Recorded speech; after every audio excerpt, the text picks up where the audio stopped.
Your neighbors at Pioneer Point hold a welcoming, family-like approach to living. Choosing from an array of special features and options, you'll find many ways to define your lifestyle at Pioneer Point. Call or schedule your tour online today at pioneercare.org.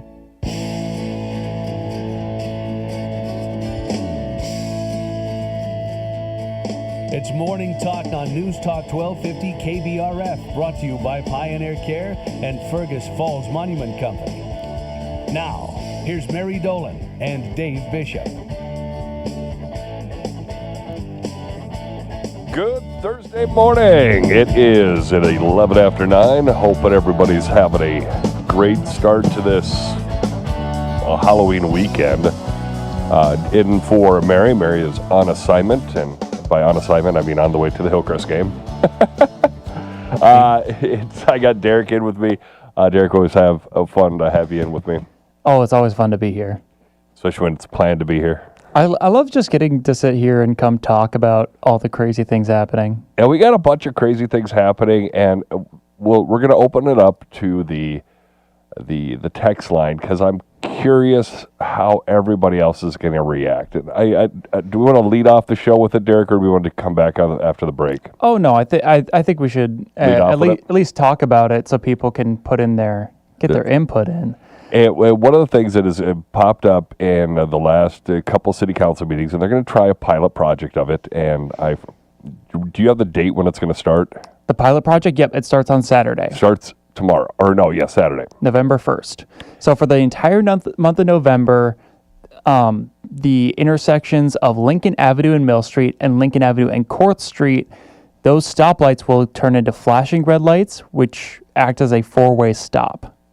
And they're doing this for several different reasons. And we found out about this, about a month ago. They started talking about doing this month and a half ago. Yeah, something like that. In the city council meetings. And I've talked to Mayor Hicks about this, and we've talked to Andrew Pramseth about it. And when I first heard it, I'm like, man, this is a real step back. This sounds stupid. However, the more I thought about it, and one of the things Andrew brought up, I think it was either Andrew or Anthony, one of them brought up, how many times are you sitting there at a red light on those intersections and nobody's coming? And you're just sitting there, and you could be going somewhere, but nope, got to wait for the green light. And that really, kind of struck home. And it's like, yeah, that happens a lot. And quite honestly, it could probably be a four-way. Yeah. So my thing is they're testing this on 2 of the intersections. Yep. That means the other ones, from what I understand, are going to continue to be timed stoplights. Yep. I think that's going to have a bit of a different impact than if they were all four-way stops. You know what I'm saying? Yeah. Well, I mean, obviously, Lincoln Union, that has to be the way it is. Right. But, yeah, I think the one you're thinking of is Cascade. Yes. And the way everything shapes up on that one, yeah, it could go four-way, but I think that one probably needs to go controlled stoplight. Control stop? Yeah, probably. I don't know. It just, for me, like, I whenever you get into like a four-way stop in what can be a really busy area, like during the busy times, you start wondering, like, okay, is a timed stoplight going to mess it up? Yeah, but you also have to realize this. How many times have you gone to a four-way stop and you're all looking at each other trying to figure out who's supposed to go next? This is true. The answer is the person to the right. However, when everybody's there, everybody's got somebody to the right. So that's usually how it's supposed to spin around, but nobody ever does it right. Yeah, it's never done right, ever. And so I guess as I look at how everything is shaping up and how obviously I'm going to have to go downtown on Saturday and see how confused people are, but hopefully people won't be too confused, and we'll go through it. But I think it'll be okay. I'm kind of, the more I sat there and thought about it, the more on board I am having that thing go to a four-way.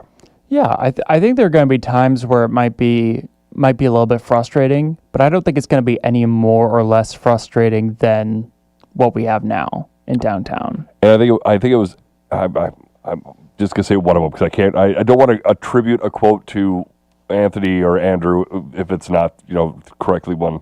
But one of them said, the other thing it does for pedestrians is pedestrians also will always have the right of way. Right. You're not sitting there waiting for, the walk or don't walk. On a four-way, pedestrians always have the right of way to cross the street. So that'll help with pedestrian traffic as well. Yeah, people just need to be paying more attention to pedestrians as well. So I don't know. The more I think about it, the more I'm okay with it. If you've got a thought on it, text us 218-321-1926. That's 218-321-1926. We'll take your text throughout the show about the four-way stops at two of the downtown intersections that'll be starting up here on Saturday. It's going to be interesting. I think it's going to be. I think it sounds like it's a step back, but I think it's going to be a step forward. Yeah, now they just need to do something about this intersection over here on College Way. Oh, that thing needs a roundabout in the worst way. Yeah, it's so rough. That needs a roundabout, and they need a roundabout a little bit further down where they put the kind of that little T intersection Fur Tower. Yep. That needs a roundabout there too. The one thing I do because I hate that intersection when I tend to be leaving here. It tends to be so busy. So sometimes, like, I will go into the Fleet Farm parking lot instead and use the entryway to that road over there because there's just more opportunity to actually. Back when I was in high school, and if people are wondering, if you look at that intersection, you look kind of down that parking lot, you see those barriers down there where it's like Fergus Falls Taekwondo, and it's kind of like blocking off that. Back when I was in high school, we had open lunch, and we used to race over to McDonald's, and then because there wasn't that many options. You had Hardee's on the other side of town, you had McDonald's over here, and KFC over here, and that was basically it. I think Subway was maybe open about that time. So we'd race over to McDonald's, and then you'd get stuck at that intersection. What people would do is they'd go down in through that parking lot and out. And that is why you always see those barriers, because people still kind of do that.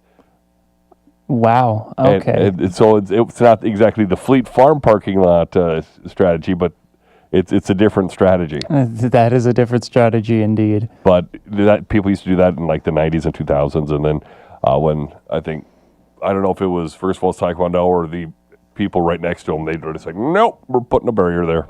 Yeah, because that's not safe. No. But it was fast and effective. It's not fast and effective. Autonomous taxis and Ubers. Waymos. So Uber announced Wednesday that it will introduce autonomous taxi service in the San Francisco Bay Area next year. The program is part of a partnership with electric vehicle maker Lucid Motors and self-driving technology company Niro. They expect to deploy about 100 robo-taxis in the coming months, while Uber aims for 20,000 within 6 years. No exact launch date was announced. And let's hope this goes a little bit better than the Waymos in San Francisco. I had seen several video clips of some of the incidents where Waymos get into a Waymo traffic jam. And the most notorious one is when they're in a traffic jam inside their own parking lot and they just start honking at each other and not really moving. That's so funny. It is absolutely hilarious. I mean, obviously not funny because it's waking people up, and that's why there was a news story about it, because like 4 o'clock in the morning this thing keeps happening. But it is the funniest thing in the world, just watching a whole bunch of autonomous cars try to navigate a parking lot, and they just keep honking at each other. Yeah, and and they've got all their blinkers on, and it's nighttime, so like it almost looks like a little like light show going on with the honking. Oh, it is kind of funny. So it's not Waymo, it's Uber that's doing this, and so because Waymo already has taxi service in that. But my question is to you, and I know I've talked to Mary about this a couple times as well. Would you get in an autonomous taxi? I don't want to say that I wouldn't ever get in one, because if like I was in San Francisco and I was like, hey, I don't have a place to go, like let me get an Uber, and they bring me a robo-taxi, I don't know how much you can say no to it, but I would not want to. I I don't feel like that technology is there. I don't want that technology to be there. I don't mind that technology, but Mary brought up a huge safety concern, and that is how many times people can hack things as is. You get a bunch of girls coming off a night on the town, and all of a sudden their autonomous taxi gets hijacked, and all of a sudden it's like, oh, we'll take these girls this place instead of this place. Yeah, no, it's the technology, that hackers are able to utilize. I remember watching when the Watch Dogs video game came out back in the early 2010s. I watched a video where someone was like, is what they do in the game possible in real life? And they're like, not always one-to-one and not that easy, but it is possible. Like, people can control intersections. They can get into your car's computer remotely. Like, it's terrifying. Absolutely terrifying what people can do. Yeah, I've seen where they've been able to take over Jeeps, and I'm a fond lover of the Jeep, but the Jeeps have Wi-Fi. Yep. And so it's like, ooh, that's not good. Yeah, and so that's just another thing we're worried about. The self-driving cars, I've never been, when I was a kid, I was like, wow, that'd be really cool. And now I'm like, no, thanks. I don't want that. You don't want that. I do not want that. Well, 321-1926, 321-1926. If you got a thought on the main topic, if you want to chime in on the autonomous taxis, you can do that as well. But the main thing we're talking about is the intersections. Two of the Lincoln stoplights, they're going to move to a all flashing, and they want to do a 3-month study. However, it's not really conducive to winter. And so what they're going to do is they're going to do 1 month right off the bat here in November, and then they'll, as soon as things start to thaw up, they'll do the other 2 months. So looking at that, so if you're heading downtown this weekend or in the next month and you're trying to figure out what's up with these lights, that's one of the things. Yeah, it won't be a problem for Halloween, though. No. If it is a problem, it won't be a problem for Halloween, which is exciting. I'm really excited for Halloween this year. Yeah. Let's talk a little bit about what the Derek and the Cityans are dressing up as. Yeah, we're doing Mickey Mouse and Friends. Okay. So. Did you find white pants? I did find white pants. Okay. I'm going to be Donald Duck, and finding white pants has been a pain because I did not want to order them online. So, because I always feel weird about like returns online. I don't know, maybe it's just an anxiety thing for me. I don't know what it is, but like returning stuff online always, so it's like I want to get it right. Yeah. So I try to avoid clothing oftentimes, especially pants. Pants can be really hit or miss. So I was like, do I order them online? Do I not? I looked all over Fargo and I could not find any white pants in a reasonable size. Other than, I should say, there were white sweatpants.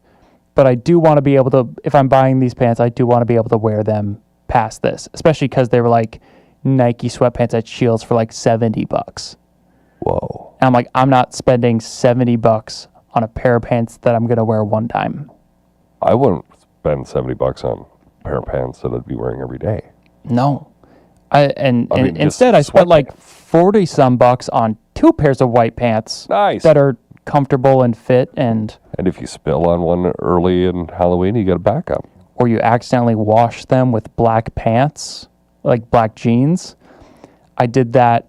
The one time I have found a pair of white pants in my size, it was about a year ago now, and I wasn't really paying attention. Got it at a thrift store, and so of course I threw it in the wash, and all of a sudden I hadn't even worn these pants yet. Brought them out and they were blue. There's like streaks of blue on them. I'm like, what happened? Come to find out that I'd thrown it in with a pair of black jeans that leaked. Okay. It was unfortunate. I've got one pair of white pants that I got them in Jamaica. They're the white linen ones. Comfy? Oh, very comfy. I wear them every once in a while here. I was gonna say, are they like super light? Yeah. Like summer, more like summertime pants? Oh yeah, you're not wearing them in the winter because it's going to be cold. You should wear that with a nice white floral. But it's white on white floral. But I mean, it's Jamaica. Jamaica, man. Again, 321-1926, 321-1926. Let's see what we have for... Oh, somebody did pipe in about your pants, though. You could go to Fleet Farm and paint your pants. And paint my... That's a fair point. I didn't think to paint my pants. You know what? That is a fair point. That's a fair point. There you go. I could buy a $10 pair of Fleet Farm pants. And paint them. That would still have been cheaper. That's... Yep. 321-1926. Let's hear your thoughts on the four-way stops downtown Fergus Falls starting up here on a Saturday. Again, 321-1926. And if you got thoughts on the autonomous taxis, would you get in one? I don't know if I'd get in one now. Well, you know, I would probably get in one and live stream it. And hey, for KBRFradio.com News, we're in there's nobody driving. And 1 block later, you're getting out and you're like, all right. No, I would take it for a full, test drive. I'd just be like, okay, my location is on, and I am ready to call the police.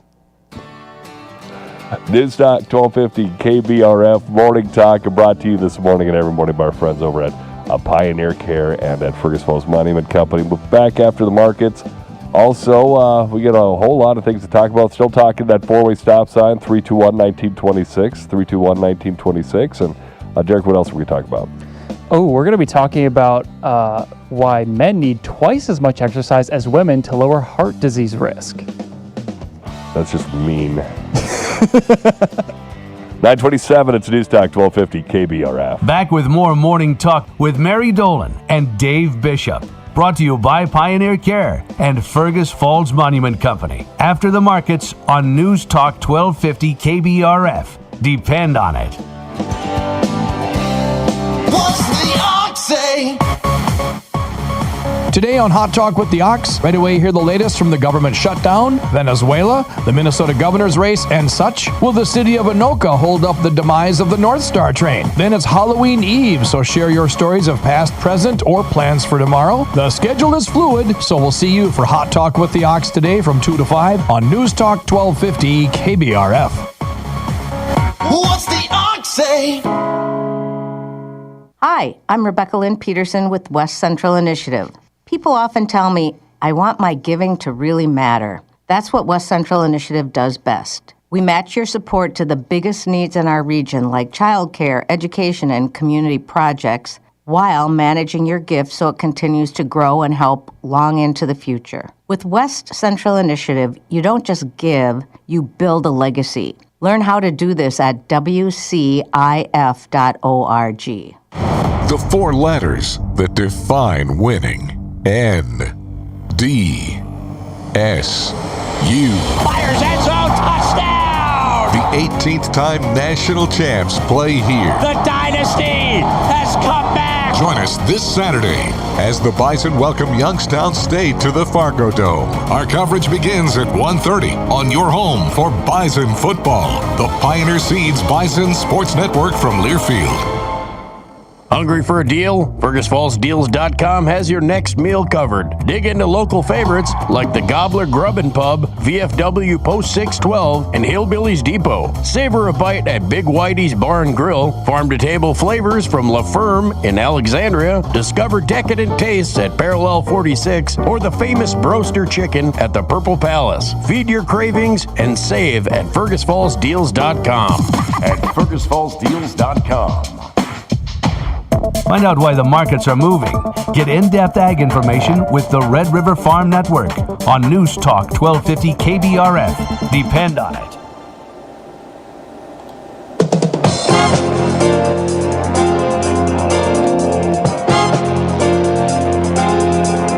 Good morning. I'm Jamie Dickerman with a market update on the Red River Farm Network. Grain markets volatile this morning. Wide swings already in the soybean market. Advanced Trading's Brian Basting says the market trying to digest the Chinese trade deal. Overnight, beans are down as much as 20, then up as much as 20 early this morning, and now just kind of treading water here, near unchanged. And we're trying to get arms around the implications of the trade agreement that was struck between the U.S. and China there. And it looks like there's going to be some beans moved sold to China here for this 25-26 crop year. And then there's going to be a quantity beyond that for a few years here that China will import. But there's an old adage, Jamie, that buy the rumor and sell the fact. So this has been in the market for several days, so maybe seeing some profit taking here as the news is actually confirmed. Obviously now we're looking at the balance sheet. The big question mark, I'd say, in the balance sheet, I remind your listeners now, Jamie, is the final yield. And it does not look like we're going to get a November supply-demand report. So we may have to wait until January to get that. So I think it's going to be back and forth here. Cattle market's lower. Yeah, just trying to get arms around what the implications are of some of the comments made recently regarding U.S. beef and beef prices and so forth. And the market doesn't like uncertainty, Jamie, and we're seeing some liquidation of those long positions that were made as live cattle and feeder cattle charged all-time highs recently. Just seeing uncertainty result in liquidation. That's Advanced Trading's Brian Basting. Reporting agriculture's business, you're listening to the Red River Farm Network.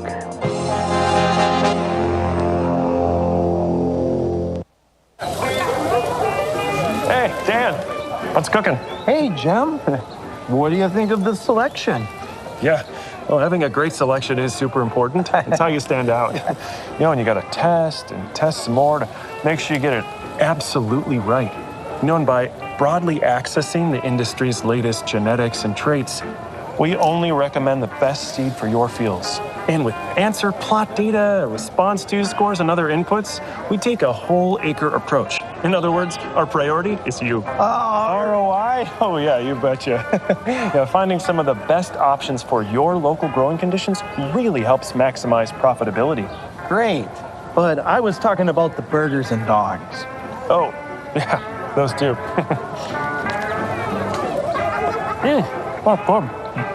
Talk to your local Cropland retail seed expert today.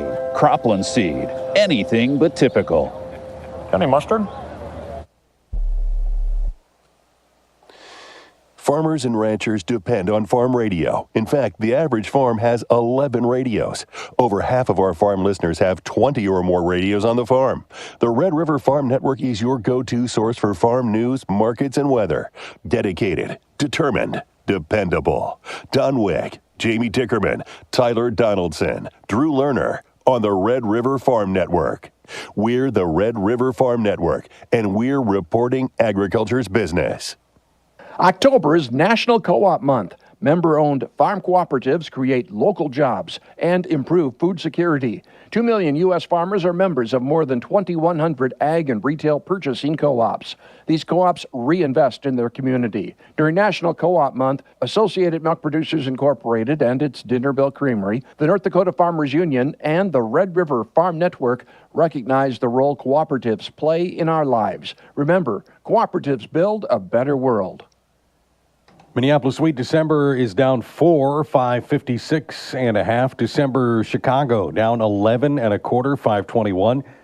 December Kansas City down 13 and a quarter, 509.5. Deese corn down 5 3/4 now, 428 and a quarter. November soybeans were down 1 and a quarter, 1079. December live cattle is down $1.32, 229.55. November feeders down 240. 339.67, and December lean hogs right now up 5 at 80.82. Reporting agriculture's business, this is the Red River Farm Network.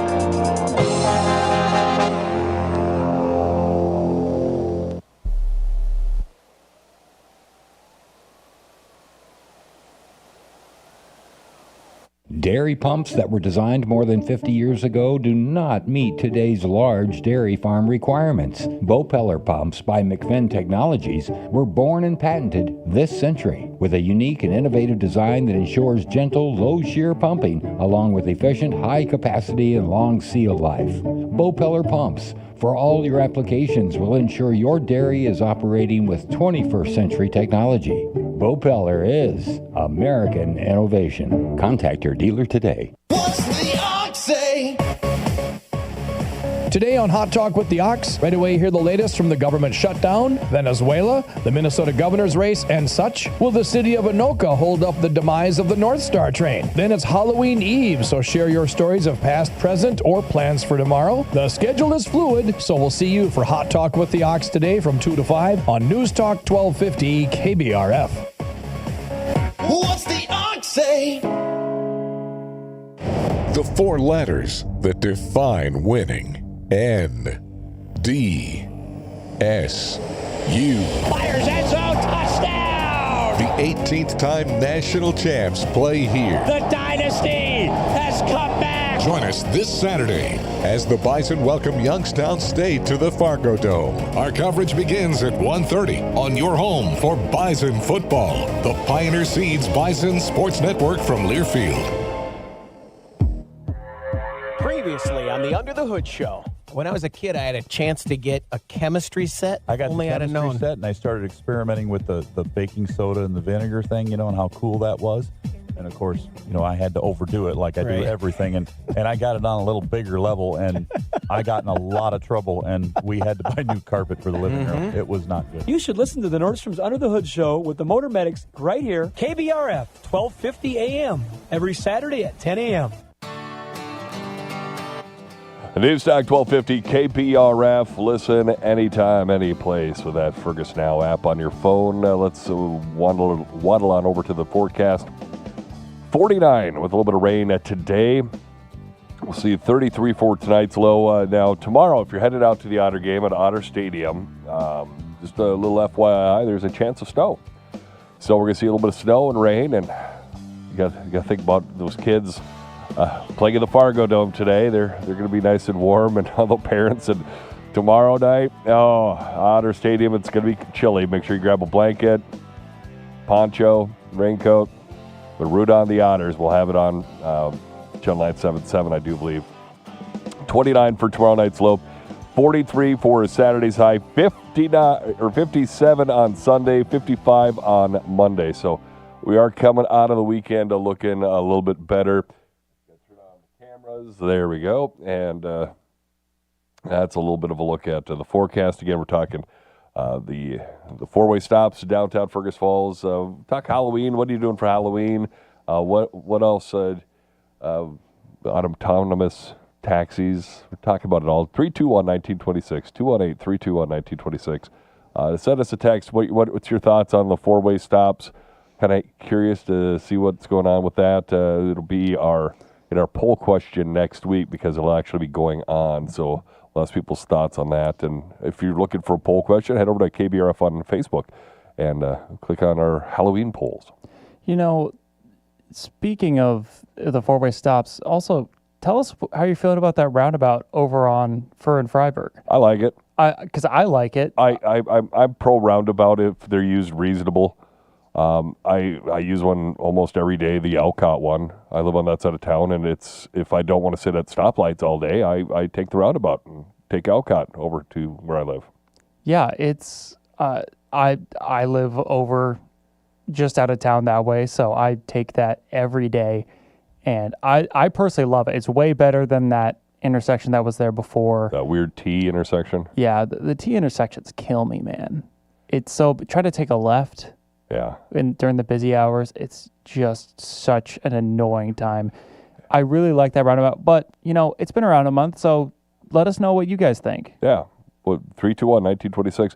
It is kind of funny. I do have a tradition. The first time I go on a roundabout, I will go around it one full circle while singing the song Holiday Road from National Lampoons. And Derek and Zach thought I was kidding until we were on our way to the Otter to film our latest episode of Where to Eat, and I'm usually the driver, and I had not been on that roundabout since it's opened up. And so sure enough, they're like, what? I'm like, doing a full circle singing Holiday Road. They're like, what are you doing? And it's like, we're good.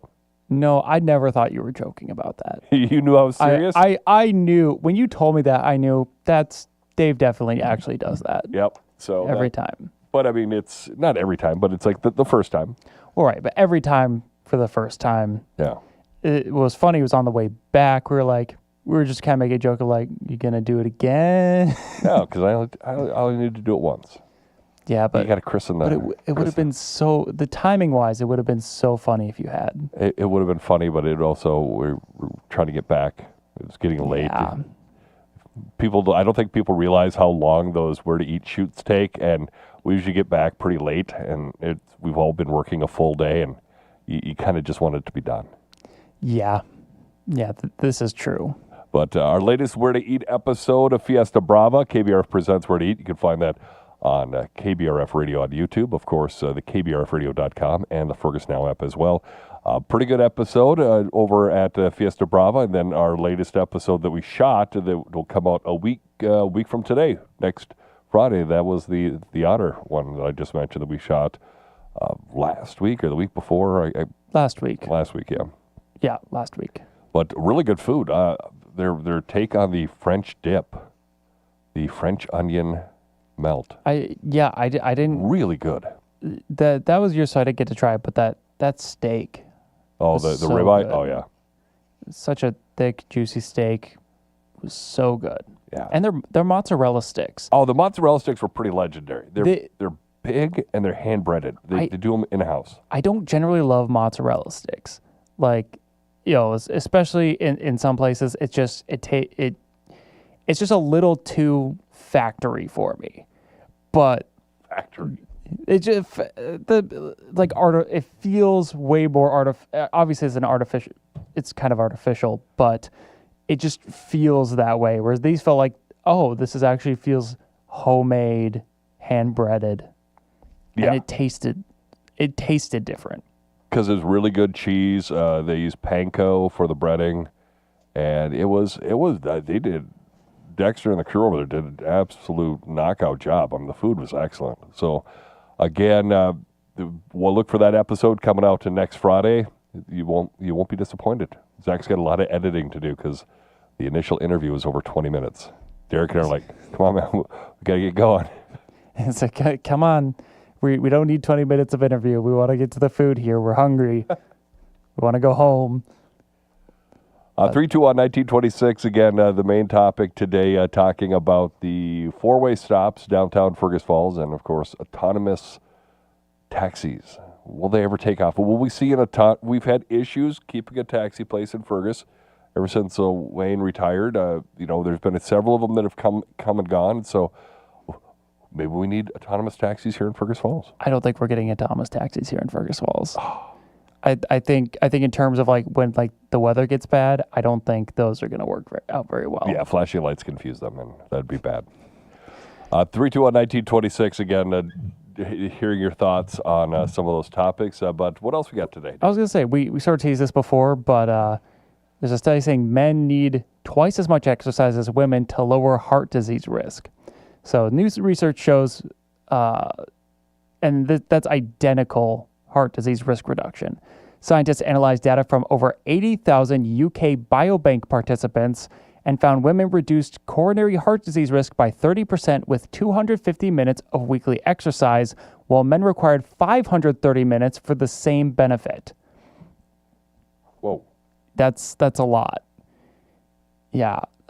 Revealed women meeting the 150-minute weekly exercise target had 22% lower heart disease risk compared to 17% for men. You said 500 what?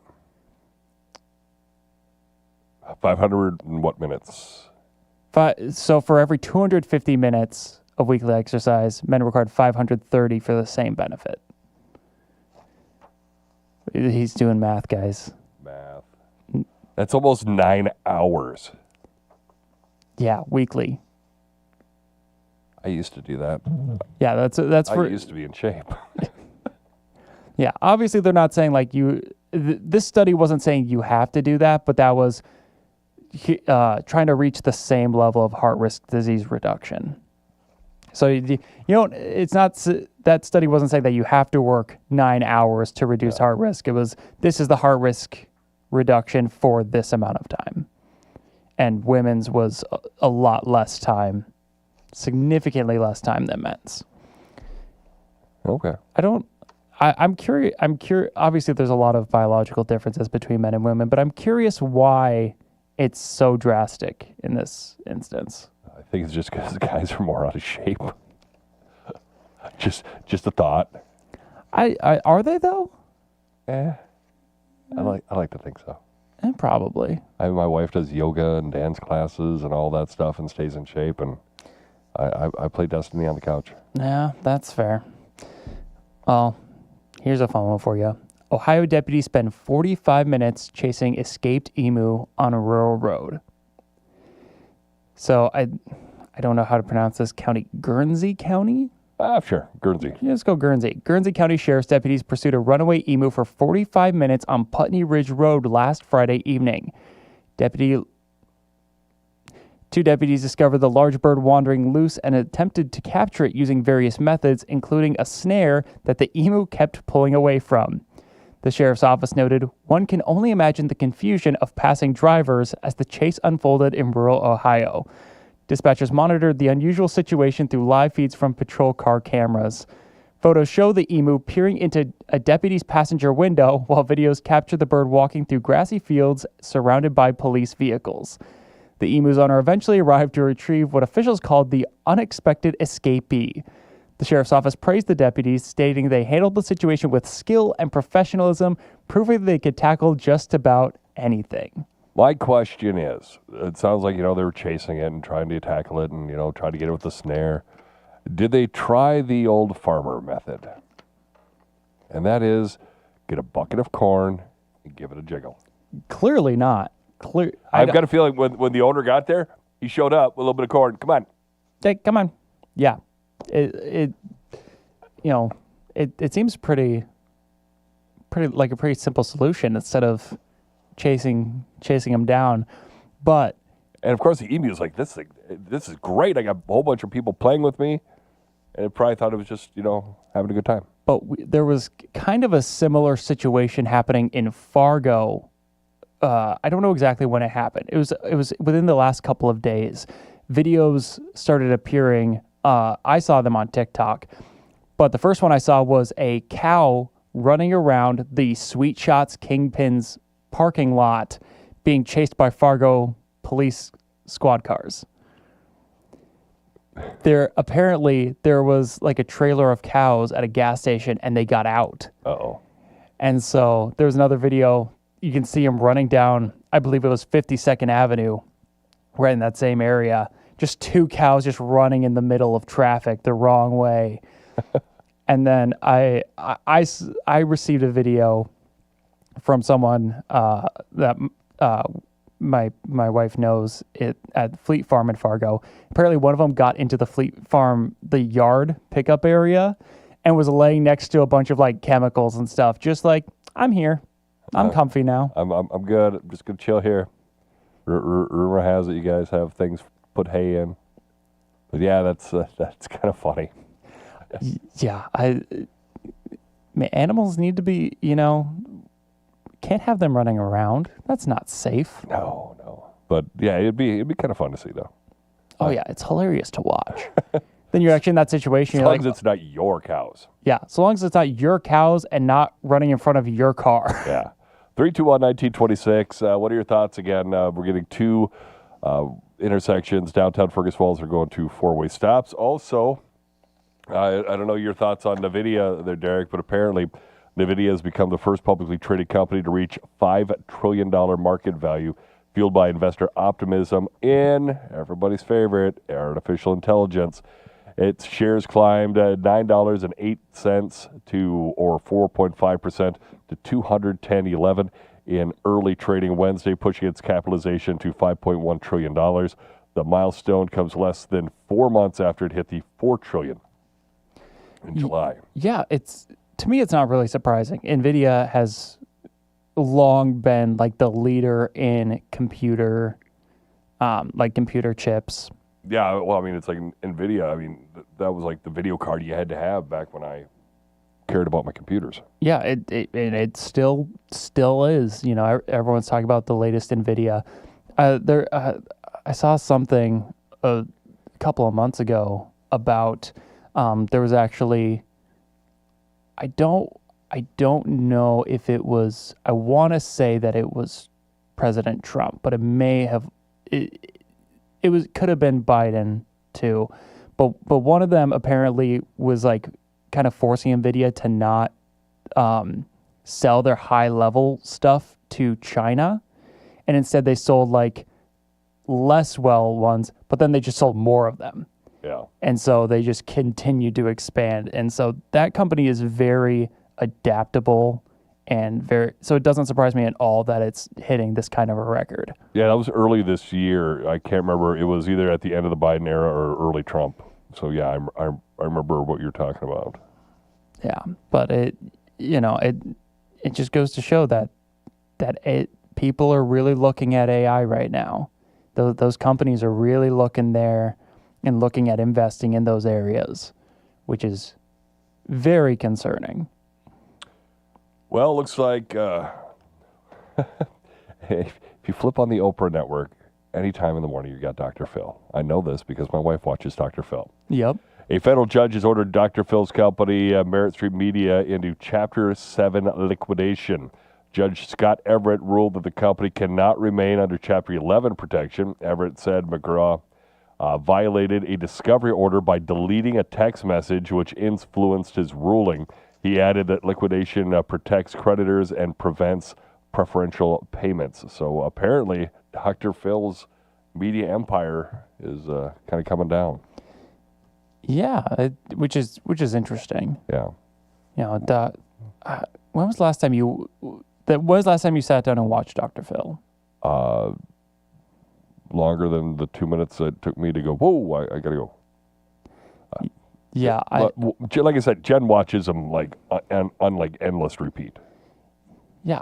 The last time I've actually heard about anything from an episode was the Catch Me Outside lady? Catch Me Outside. Yeah. Which was what, 2017-ish? Close to 10 years ago. Yeah, it was around that time.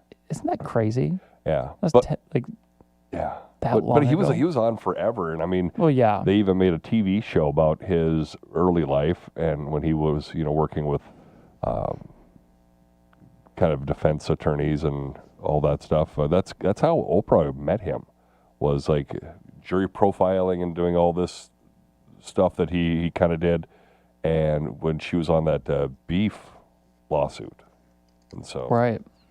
That's kind of how they got to know each other, and he made a career out of it. Hey, gotta give him credit for that. Got to do it somehow. And now it's not working out so well at this point in time. Finally got a text on the stoplights, and they said, "Well, we'll see." When it comes to the four-way stop, it's like, oh, okay, so at least somebody's thinking about it. But again, 321-1926, if you want to chime in on the four-way stops coming to downtown Fergus Falls this Saturday. And again, it'll be going for about a month, and then it'll start back up in the spring. So they're going to kind of get a little divided reaction. But initially, I was hesitant, and I thought it'd be a step back. But the more it kind of got explained to me, I'm like, yeah, that kind of actually makes sense, and might improve traffic flow, might improve pedestrian flow. Now, Dave, how willing are you to ask for help? It depends on the circumstances. I will ask for help. I do not like wasting my time. So if I know that I am going to be fluttering, like if I going into a building and I'm like, well, to take our lovely door handle here in our lovely studio. I took a photo of our broken door handle, and I'd go, people would be like, can I help you? I'm like, yes, I'm looking for this. And I didn't, waste my time walking around looking for stuff. No, that's fair. Well, a new study reveals younger Americans view seeking assistance more positively than older generations. The poll of 2,000 U.S. adults found 71% of millennials and 66% of Gen Zers see asking for help as positive, compared to 54% of Gen Xers and 45% of baby boomers. Most Gen Zers and millennials believe they're better at requesting support than previous generations. Despite this openness, 53% of Americans still fear judgment when seeking help, with Gen Z most likely to feel this concern at 64%. It all comes down to what you're asking help for. I mean, I ask you for help all the time on technical issues and, video stuff, because it's not my cup of tea. I could do a little bit of video editing, but my video editing is quite honestly, like somebody doing hand paints, putting a little paint on your hands or finger painting. That's what I'm thinking of. That's my level of it. And while you and Zach are, Monet and Rembrandts when it comes to that stuff, if I need something done, I go to the person that knows how to do it.